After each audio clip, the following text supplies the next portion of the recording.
महान कर्मयोगी, भारत की ख्याति, प्रतिष्ठा और गौरव को समस्त विश्व तक पहुंचाने वाले भारत के यशस्वी प्रधानमंत्री आदरणीय श्री नरेंद्र मोदी जी, दिल्ली की लोकप्रिय मुख्यमंत्री आदरणीय बहन श्रीमती रेखा गुप्ता जी, आदरणीय श्री पूनम सूरी जी, डीएवी मैनेजमेंट के प्रधान, जेबीएम ग्रुप के चेयरमैन और हमारे इस विशाल कार्यक्रम के संयोजक माननीय श्री सुरेंद्र आर्य जी,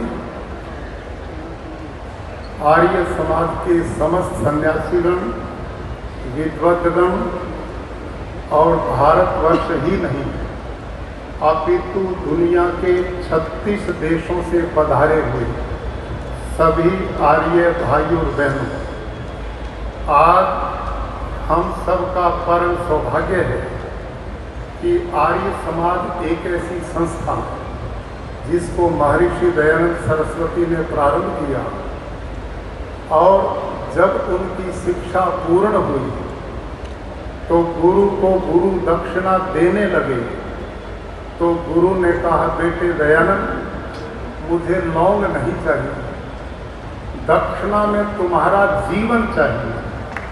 आज देश जिस प्रकार की कुरीतियों में फंसा हुआ है, भारतीय संस्कृति सभ्यता नष्ट हो रही है, देश विदेशी आक्रांताओं की गुलामी की जंजीरों में छटपटा रहा है, इन सब समस्याओं के समाधान के लिए मुझे तेरा जीवन चाहिए। भाइयों बहनों, ऋषि दयानंद ने गुरु बिरजानंद के इस आदेश को अपने जीवन का ध्येय बना लिया और तत्कालीन भारत की जो धार्मिक, सामाजिक, सांस्कृतिक, राजनीतिक और आर्थिक जो स्थिति उस काल की थी, ऋषि दयानंद ने उसका बारीकी से मूल्यांकन किया और उसके बाद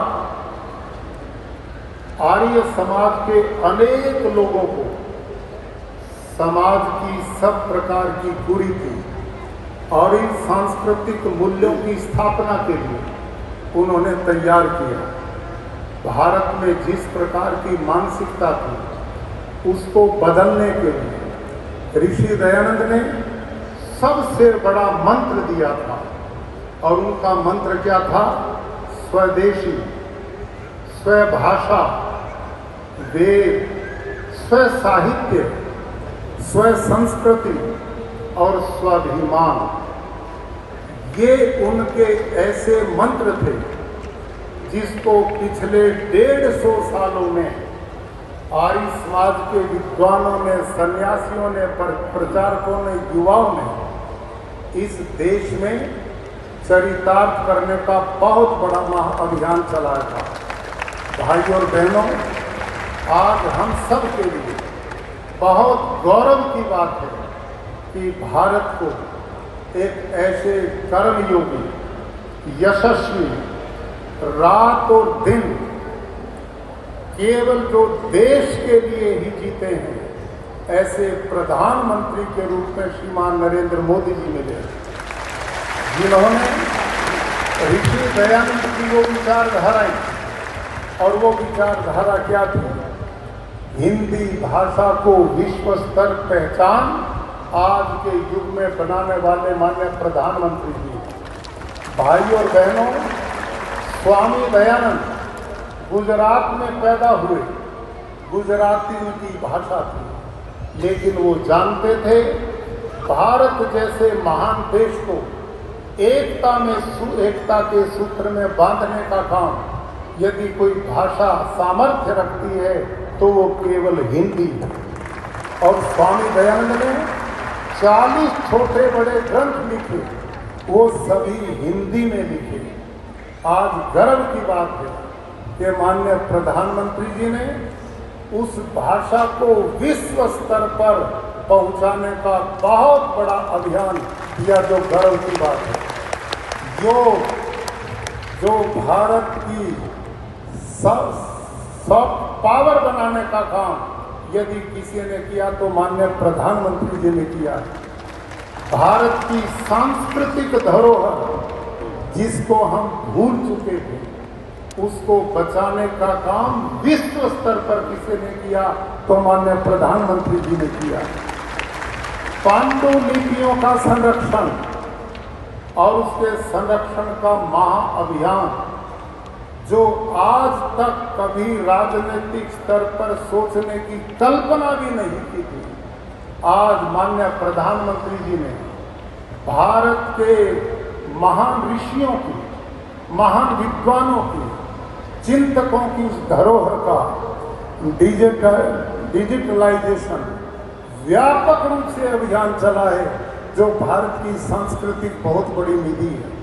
भाइयों और बहनों, स्वदेशी, make in India, vocal for local, mobile manufacturing, स्वदेशी हथियार, सेमी कंडक्टर, कहीं जहाजों का निर्माण, आज भारत की विकास और प्रगति का वो रास्ता प्रधानमंत्री जी ने इस देश के भविष्य को बदलने का काम किया।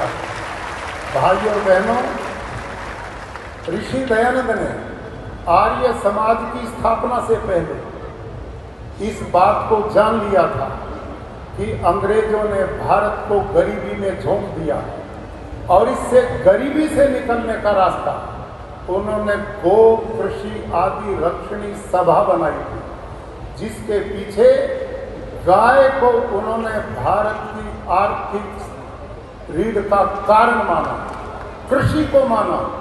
आप सबको जानकर प्रसन्नता होगी कि देश की पहली गौशाला रेवाड़ी में स्वामी दयानंद ने स्थापित करवाई थी और आयुष्मान गौ माता के प्रति सदा से एक अभियान चलाता रक्षा का। लेकिन आज गाय को सही संरक्षण, संवर्धन का काम यदि किसी ने किया है तो माननीय प्रधानमंत्री जी ने किया। ये बात मैं आपकी जानकारी में लाना चाहता हूँ। आज देश में जो कृषि है वो बैल उपयोग में नहीं आते, वो बेचारे घूम फिर कर स्लॉटर हाउस जाते थे। लेकिन प्रधानमंत्री जी ने उस गौ माता को बचाने के अभियान में सेक्स सॉर्टेड सीमन, उत्तम नस्ल के सांडों का सीमन, ऐसा कि अब हमारी आने वाली देसी गाय ज्यादा दुधारू भी बनेगी, उनकी नस्ल का भी सुधार होगा और वो बछड़ियां ही देगी जिससे सड़कों पर ये बेचारे बैल नहीं घूमेंगे। बहुत बड़ा काम देश में स्वदेशी टेक्नोलॉजी को अपना करके प्रधानमंत्री जी ने करवाया। जो सीमन विदेशों से 1200 रुपये में मिलता था, आज प्रधानमंत्री जी के परिश्रम प्रयास से वो सीमन गुजरात में जहां मैं हूँ वहां 250-300 रुपये में तैयार होता है और किसान को कुल 50 रुपये में दिया जा रहा है ताकि देसी गाय का संवर्धन हो। भाइयों और बहनों, देश के लोग स्वस्थ हों, निरोग हों, ये पर्यावरण बचे, धरती माँ। एक बार फिर शिक्षा को मूल्य और चरित्र निर्माण से जोड़ रहा है, तो मैं भारत की इस पवित्र ज्ञान परंपरा की रक्षा के लिए आर्य समाज का आभार भी करता हूं। साथियों, हमारे वेदों का वाक्य है कृण्वन्तो विश्वमार्यम, अर्थात हम पूरे विश्व को श्रेष्ठ बनाएं, उसे श्रेष्ठ विचारों की ओर लेकर के जाएं। स्वामी दयानंद जी ने इसी वेद वाक्य को आर्य समाज का ध्येय वाक्य बनाया। आज यही वेद वाक्य भारत की विकास यात्रा का मूल मंत्र भी है। भारत के विकास से विश्व का कल्याण, भारत की समृद्धि से मानवता की सेवा, देश इसी विजन पर आगे बढ़ रहा है। आज भारत सस्टेनेबल डेवलपमेंट की दिशा में एक प्रमुख ग्लोबल वॉइस बन चुका है। जिस तरह स्वामी जी ने वेदों की ओर लौटने का आह्वान किया था, उसी तरह आज भारत वैदिक जीवन पद्धति और आदर्शों की ओर लौटने की बात ग्लोबल स्टेज पर कर रहा है। इसके लिए हमने मिशन लाइफ लॉन्च किया है। पूरे विश्व से इसे सपोर्ट मिल रहा है। One sun, one world, one grid vision के जरिए हम क्लीन एनर्जी को भी एक ग्लोबल मूवमेंट में बदल रहे हैं। हमारा योग भी आज अंतर्राष्ट्रीय योग दिवस के जरिए दुनिया के 190 से ज्यादा देशों में पहुंच चुका है। जीवन में योग को अंगीकार करने की, योगमय जीवन जीने की ये पहल, पर्यावरण से जुड़े लाइफ जैसे मिशन, ये वैश्विक अभियान पूरी दुनिया आज जिनमें रुचि दिखा रही है। आर्य समाज के लोगों के लिए तो ये उनके जीवन और अनुशासन का हिस्सा है। सादा जीवन और सेवा की भावना, भारतीय वेशभूषा और परिधानों का प्राथमिकता, पर्यावरण की चिंता, भारतीयता का प्रचार प्रसार, आर्य समाज के लोग आजीवन इसमें लगे रहते हैं। इसलिए भाइयों बहनों, आज भारत जब सर्वे भवन्तु सुखिनः का उद्देश्य लेकर विश्व कल्याण के इन अभियानों को आगे बढ़ रहा है, आज भारत विश्व बंधु के रूप में अपनी भूमिका को और मजबूत कर रहा है। तो आर्य समाज का हर सदस्य इसे सहज ही अपना उद्देश्य मानकर काम कर रहा है। मैं आप सभी की इसके लिए सराहना करता हूं, प्रशंसा करता हूं। साथियों, स्वामी दयानंद सरस्वती जी ने जो मशाल जलाई, पिछले 150 वर्षों से आर्य समाज के रूप में समाज का पथ प्रदर्शन कर रही है।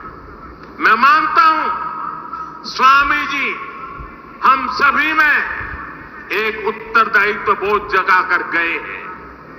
ये उत्तरदायित्व है नए विचारों को आगे बढ़ाने का। ये उत्तरदायित्व होता है, चलता है, ऐसी रूढ़ियों को तोड़कर नए सुधारों का। आप सभी का मुझ पर इतना स्नेह रहा है, इसलिए मैं आज आपसे कुछ मांगने के लिए भी आया हूं, कुछ आग्रह भी करने आया हूं। मांग सकता हूं ना? मांग सकता हूं ना? मुझे पूरा विश्वास है आप देखे रहेंगे। राष्ट्र निर्माण के महायज्ञ में आप इतना कुछ पहले से कर रहे हैं। मैं देश की कुछ वर्तमान प्राथमिकताएं भी आपके सामने दोहराना चाहता हूं। जैसे स्वदेशी आंदोलन, आर्य समाज इनसे ऐतिहासिक रूप से जुड़ा रहा है।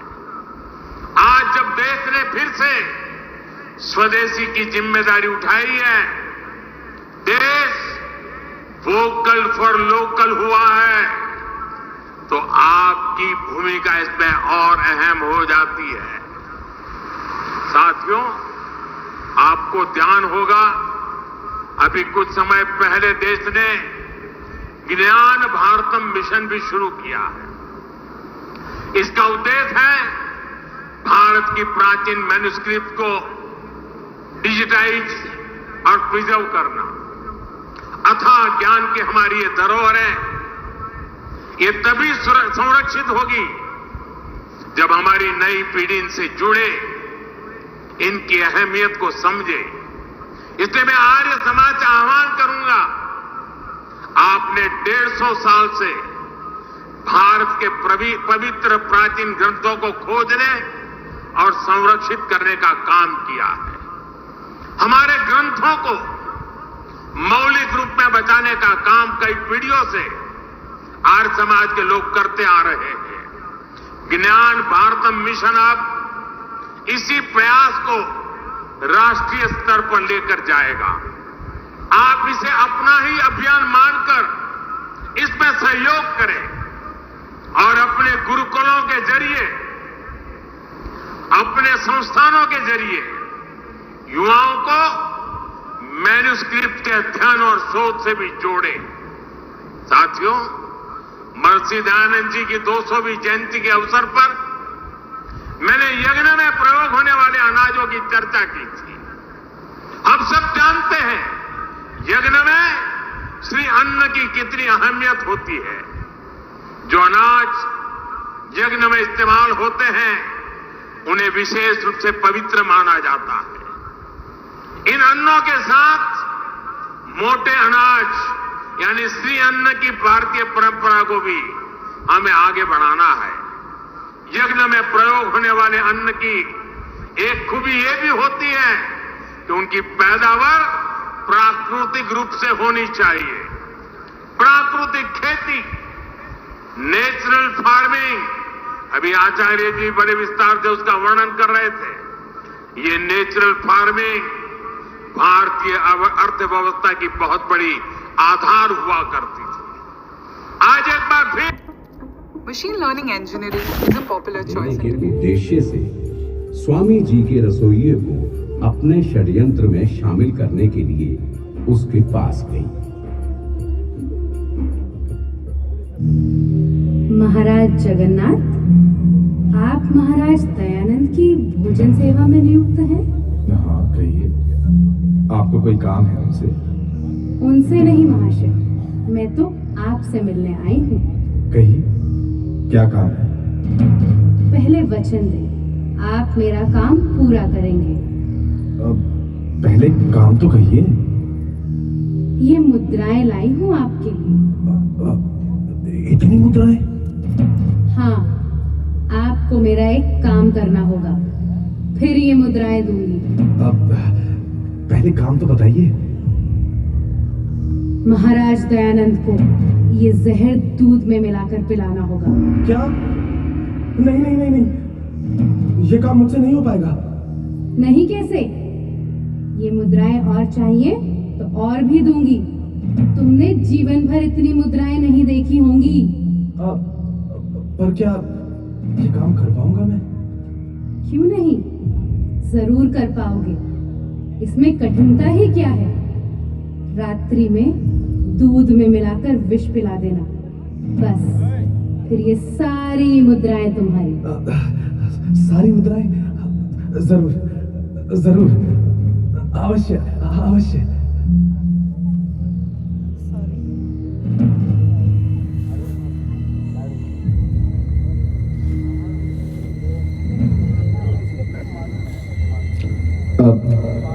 दूध पी लीजिए महाराज।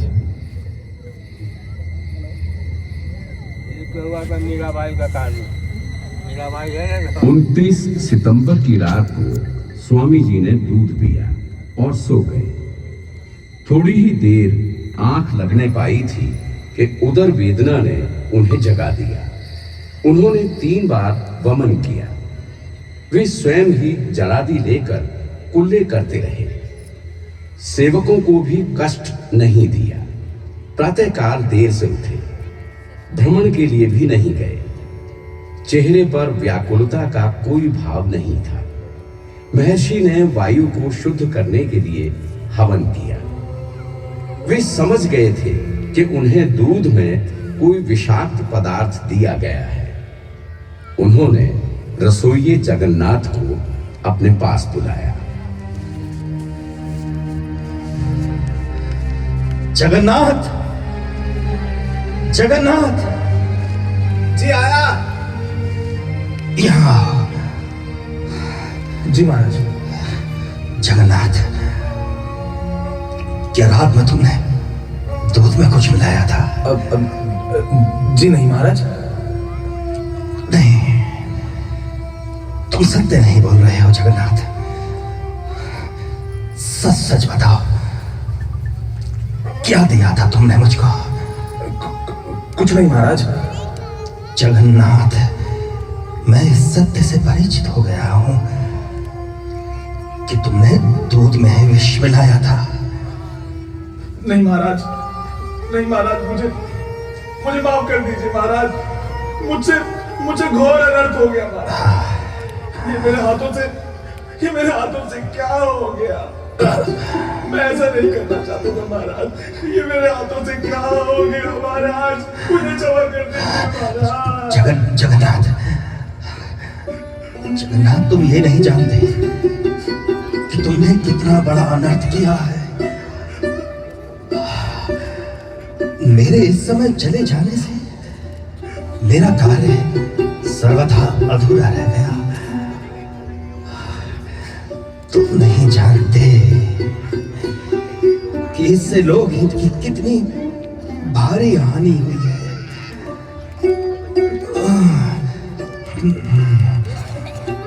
अच्छा, विधाता की यही इच्छा है।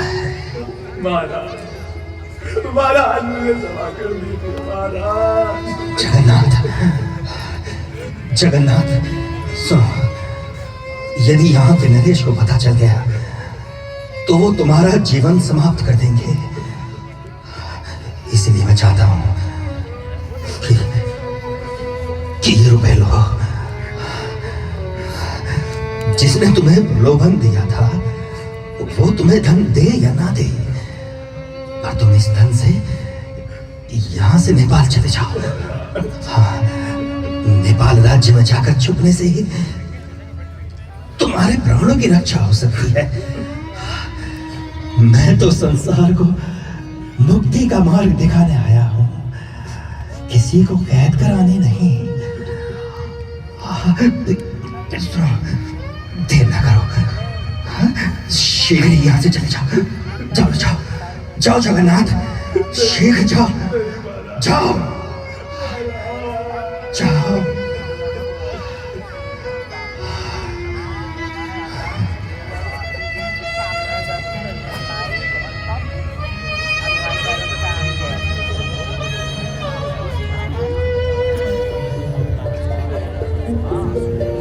अद्भुत थी महर्षि की क्षमाशीलता, विषदाता को भी प्राणदान।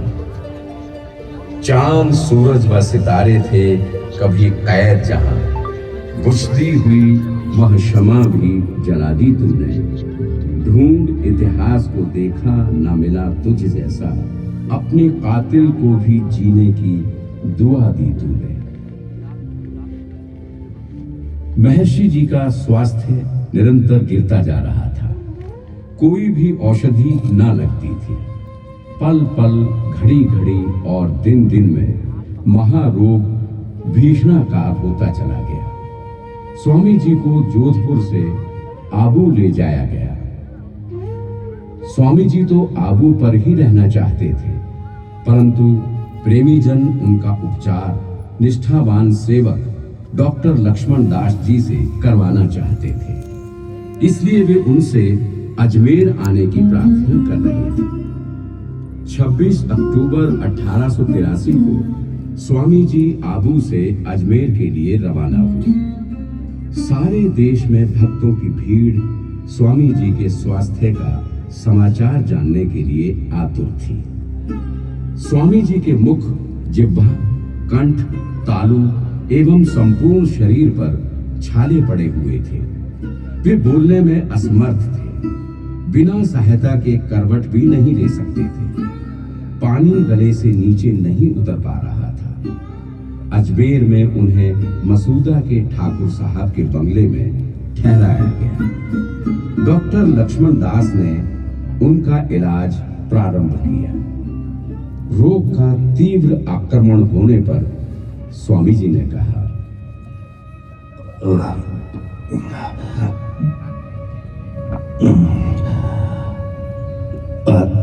आत्मानंद,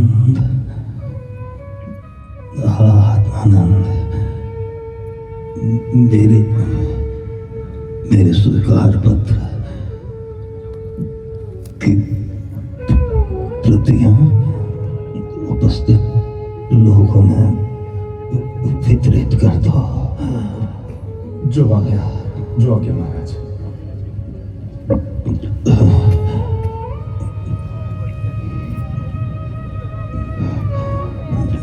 लक्ष्मण दास जी। जी महाराज।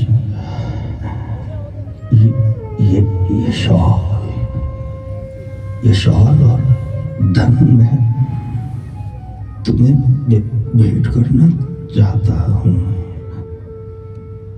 महाराज, मेरे पास धन होता तो मैं सब धन आपके एक एक रोम पर निछावर कर देता।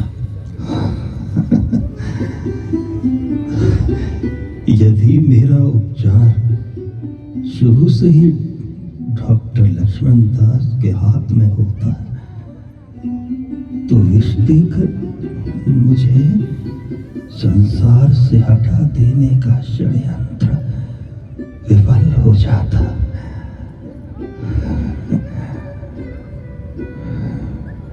कष्ट बढ़ने पर एक अंग्रेज डॉक्टर न्यूमन साहब को बुलाया गया। स्वामी जी को देखकर वे हतप्रभ से हो गए और कहने लगे, धन्य है ऐसा महापुरुष। हमने ऐसा विल पावर वाला आदमी आज तक नहीं देखा, जो सर से पांव तक इतना क्रिटिकल कंडीशन में हो, वो अपने मुंह से थोड़ा सा भी तकलीफ की बात न बोले। ऋषिवर, आपका धैर्य आश्चर्यजनक है।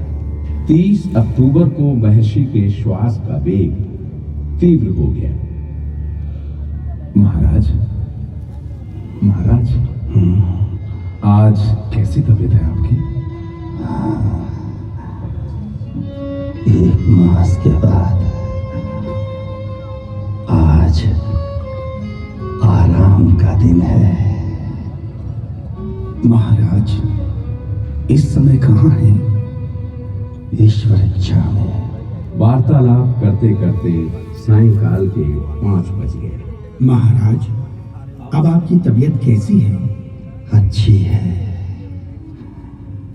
तेज और अंधकार का भाव है। सवार जनों को बुलाओ और हमारे सिरहाने की ओर पीछे खड़ा कर दो। आत्मानंद जी। जी महाराज। आप मेरे पीछे बैठ जाओ। हाँ, वत्स आत्मानंद, आप इस समय क्या चाहते हैं? महाराज, आपका ये तुच्छ सेवक रात दिन यही प्रार्थना करता है कि परमेश्वर अपनी अपार कृपा से श्री चरणों को पूर्ण स्वास्थ्य प्रदान करे। इससे बढ़कर त्रिभुवन भर में दूसरी कोई वस्तु प्रिय नहीं है मुझे महाराज। कोई वस्तु प्रिय नहीं है महाराज। आत्मानंद,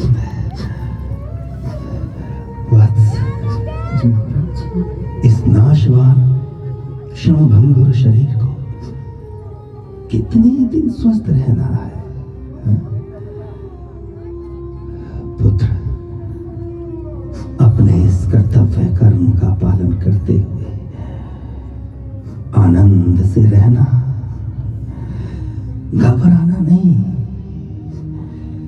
संसार में संयोग और वियोग होना अवश्यंभावी है। पंडित गुरुदत्त विद्यार्थी एवं अन्य सब लोग भी वहां उपस्थित थे।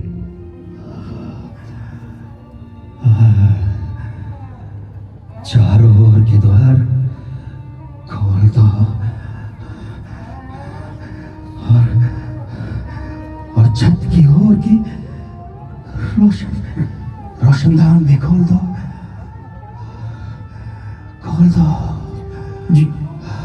जी स्वामी जी।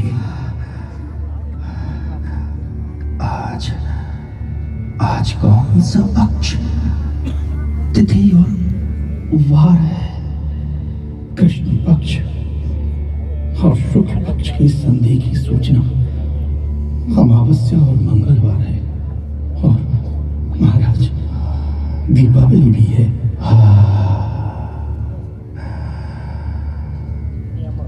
ओम भूर्भुवः स्वः तत्सवितुर्वरेण्यं भर्गो देवस्य धीमहि धियो यो नः प्रचोदयात्।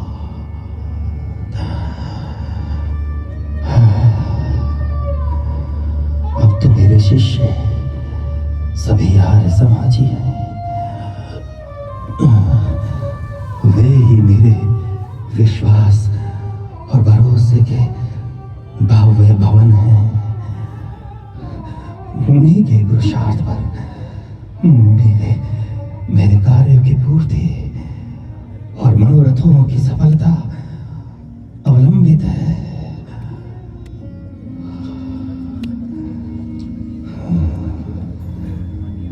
हे दयामय, हे सर्वशक्तिमान ईश्वर, तेरी इच्छा हो।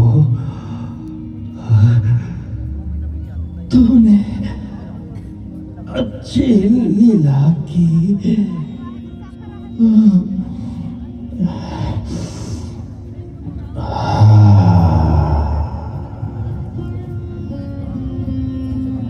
इतना कहकर महर्षि दयानंद सरस्वती जी ने करवट ली और एक बार श्वास रोककर तीव्र वेग से बाहर निकाल दिया।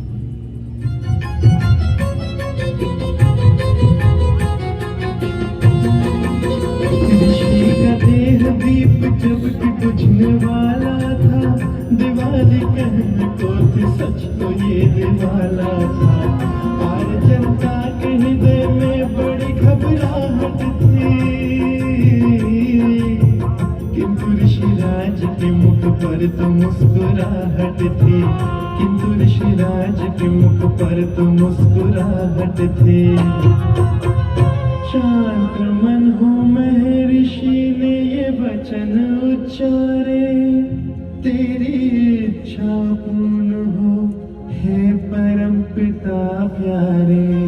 और कहा, समाधि न मेरी कहीं तुम बनाना, न चद्दर न तुम पुष्पमाला चढ़ाना, न पुष्कर गया अस्थियां लेके जाना, न गंगा में तुम मेरी भस्मी बहाना। ये झंझट न तुम व्यर्थ के मोल लेना, मेरी अस्थियां खेत में डाल देना।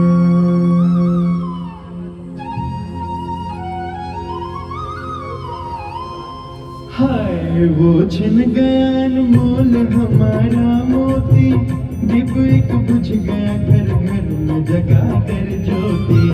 बड़े अचरज में देखिए गुरुदत्त विज्ञानी, जो कि नास्तिक थे परम हो गए आस्तिक ज्ञानी। स्वामी महाराज की महानताएं जग जानी, झुके चरणों में बोलते थे सभी यह वाणी।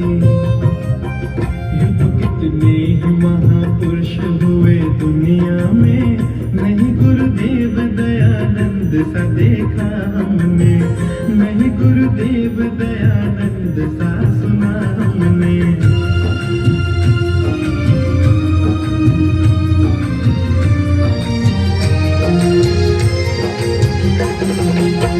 जिसने मृत आर्य जाति को पुनः जिलाया है, आप विश्व पी के वेदामृत हमें पिलाया है।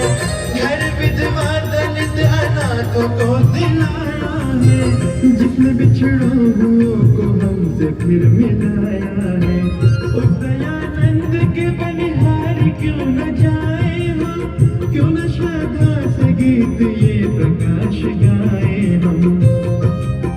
यूं तो कितने ही महापुरुष हुए दुनिया में, नहीं गुरुदेव दयानंद सा देखा हमने, नहीं गुरुदेव दयानंद सा सुना हमने। युग कितने ही महापुरुष हुए दुनिया में, नहीं गुरुदेव दयानंद सा देखा हमने, नहीं गुरुदेव दयानंद सा सुना हमने।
जो रोशन